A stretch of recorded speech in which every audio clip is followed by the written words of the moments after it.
Sinobaba uGumede la omunye ocoordinator bala eSouth Coast. Mhlawumbe ungayi introduce baba uGumede ukuthi ungubani neparish osuka kuyona nethimba lakho obambisene nalo la ecoordinating kuGudinari. Ngingumusa wenziwa uBlaziyo Swaka Gumede ongomunye wo-coordinator basogwini. Lithimba ke asiphelele ke kodwa ke bakhona nabo singabanye abasaqhuba inqubo yokuthi ivangeli siqhube esitshale sinjengabahlwanyeli. Siyabonga kakhulu ukuthi sithole leli thuba sikwazi ukuthi siziveze siwugu ukuthi nathi ugu lukhona nemission zethu zikhona. Namhlanje ode kwi-right of election nikhethe ukuhlangana endaweni entsha engajwayelekile ukusetshenziswa. Mhlambe lezo inguquko lezo nibone kanjani nokuthi ke mhlambe ke ikuphi uku-influence ukuthi ke ni decide ukhetha le parish le mhlambe usho negama le parish. Sikhethe iparish yase-St Anne's oThuthwini.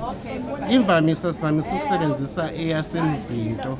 Eyasemzinto ke kube nokuthi banengxenye banesimo sokuthi bazoba nomhlangano. Kwase kwenzeka ukuthi size kule yasoThuthwini nayo eCentral kuzimission zasogwini siyakwazi ukuthi masihlanganyele zona ukuthi zonke imission zingaphatheki ukuthi khona ezothatheka ikhokhe kakhulu masilana ke sikhokha ngokufanayo ku-Central imission futhi sifike saphatheka kahle sibonga kakhulu nakwimission yasoThuthwini.